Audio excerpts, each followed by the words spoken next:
So me and my team had been working on this software product for about 6 months when we came to the realization that we needed a full rebuild, a new code base, a new architecture, and we decided to build out the core logic in a new programming language, namely Rust. Now, I have never written a single line of Rust in my life before. I'm the Python guy. That's what I do. That's what I've been doing for 10 years. Rust is a completely different world, and yet I personally rebuilt the entire desktop application in Rust in about 2 weeks. It works, it runs way better than the previous version, and the thing is, I didn't write a single line of code myself. AI wrote all of it. And you want to know the funny or even ironic part to this? The only time that I tried to manually interfere with the code base, I introduced bugs, like you always do when you write code by hand. And that was the moment I realized, okay, I am genuinely past the point of writing code by hand, because it is just no longer the most effective way to work for me. And if you're being honest with yourself, you are probably experiencing something similar, right?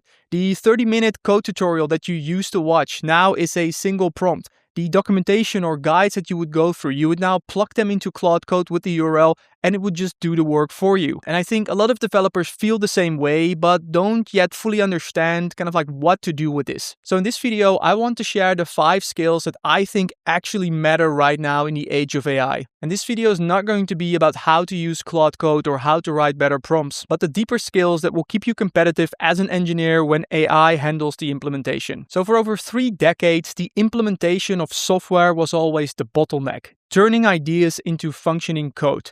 That's why coding tutorials exist. That's why you follow those bootcamps. That's why you spend years mastering that language or that framework, because building was the hard part. That bottleneck is now gone. And when you remove that bottleneck, something interesting happens, because all the stuff that used to be considered soft skills or even responsibilities just for senior engineers, things like effective communication, critical thinking, system design, architecture, those suddenly become the actual hard skills. The things that determine whether you actually ship something great or whether it falls apart. So here are the 5 skills that I think matter most right now. Alright, so the first one is to think in building blocks instead of lines of code. Now, what do I mean with this? Well, you absolutely don't need to understand your code base at the line level anymore, but you still need to understand it at the component level. What are the building blocks of your system? How do they connect? How is data flowing from one block to another one? And what happens if one of the blocks fails? This is systems thinking, and this is actually what made the Rust project that I created possible. I didn't need to know the Rust syntax. I needed to understand the architecture of how data is moving from the backend to the front end,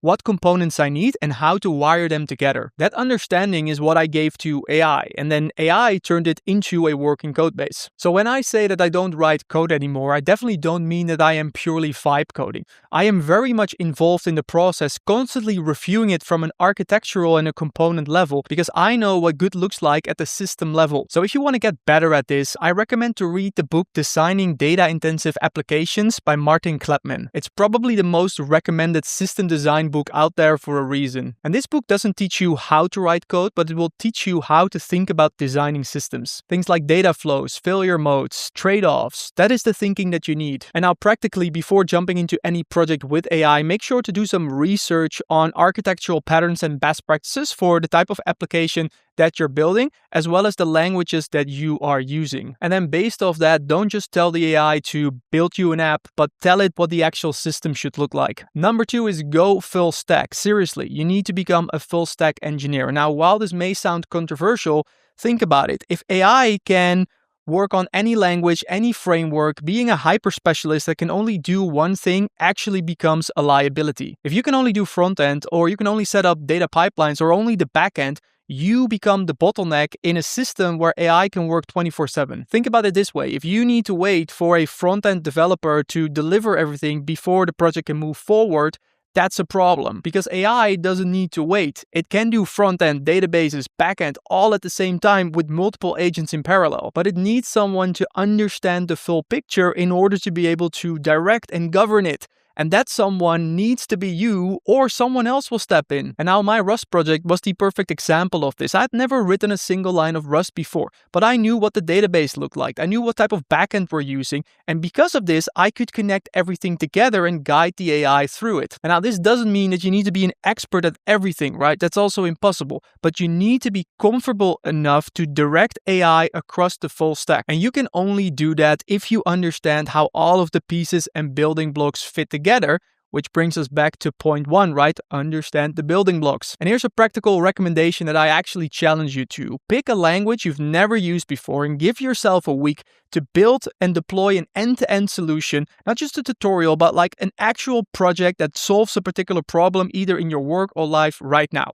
End-to-end. Local development, database, deploy to the server, CI/CD, make it work. Do this and you'll quickly realize that the language barrier is now completely gone. What matters is the system understanding. Okay, and then number 3, the one that most people still underestimate, and that is your communication now is the code. Think about it. We used to write code to give the computer instructions. Now we actually talk to give a model instructions to write the code that now instructs the computer. We've just created a higher abstraction layer. So when you are directing AI, natural language is the programming language. And the quality of your code output is directly proportional to the clarity of your input. If you give fake instructions, you get fake code. If you give precise, well-structured descriptions of what you want and why, your outputs will be significantly better. Same model with completely different results. The difference is how you communicate. And now here's something practical that really changed the way I work. So I'm a really big fan of speech-to-text applications where you can press a single button, start talking to it, and the text will appear on your screen. And I've also found that when I speak instead of type, I'm able to structure my thoughts more clearly because I have to actually say it out loud, and therefore my prompts and my context will just get way better. And it's also a lot faster. And now this is something that just takes practice. So if you're not already using a speech-to-text app right now, go download one right now and start talking to your AI instead of typing. All right, and that brings us to point number 4, and that is plan big and then ruthlessly simplify. And this is really the quality discipline that, in my opinion, separates the actual professionals from the vibe coders. And that is how good you are at maintaining a simple and clean code base.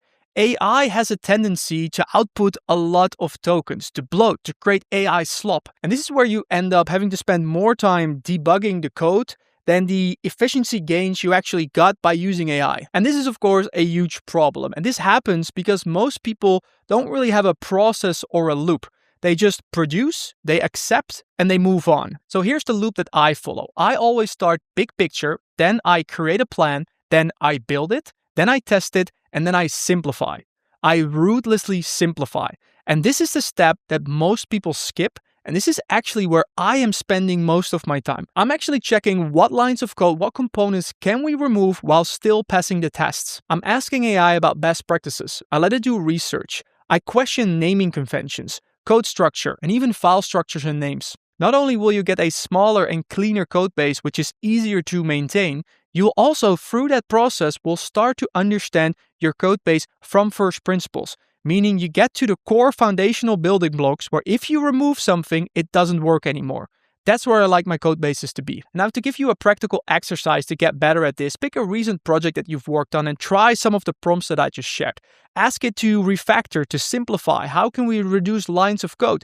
Question the project structure and the naming conventions and see if you can break it down to the absolute most fundamental building blocks that you understand while getting rid of all the bloat that's in there, probably introduced by AI. Okay, and then number 5 is testing. This is super important. This is a non-negotiable. And here's the tricky thing. If you ask AI to write tests for you, you got to be careful because AI is often overly optimistic. It will write some tests. It will say, hey, this is good, I'll pass. And you'll find that it end up like pretty much mocking everything that it actually needs to test. So make sure that for the projects and the languages that you are working with, that you get yourself familiar with the testing frameworks that are available. Spend some time, if you are not already familiar with them, to understand them. How do they work? How should you structure tests? What are the differences between the different tests that you need to run? And then what you can do is you can look online to see if there is a skill for that you can put into your project that now allows you to create better tests without AI kind of like blindly trusting and creating these mock tests. So really critically think about this. What could really go wrong here? What are the edge cases that you want to have in place? So a simple exercise you can do today right now to get better at this. Again, pick a project you're working on or recently worked on and see what kind of tests you have in place. See how many you got. Try to understand it, add more to it, and understand how you can run that potentially even automatically in your CI/CD pipeline. All right, so those are the 5 skills that in my opinion are super critical right now in order to stay relevant as an engineer. You need to understand the components and the building blocks instead of the line level code and syntax. You need to go full stack. You need to know how to communicate effectively. You must plan big and then constantly simplify. And you need to know how to systematically test your code bases. All right, and that's it for this video. So I hope you found it helpful. If so, please leave a like and consider subscribing. And then what I recommend next is actually to check out this video. So one of the other big topics right now is building full AI operating systems, right? For yourself, for your company, for the clients you're working for. And in this video, I share exactly how I'm building mine.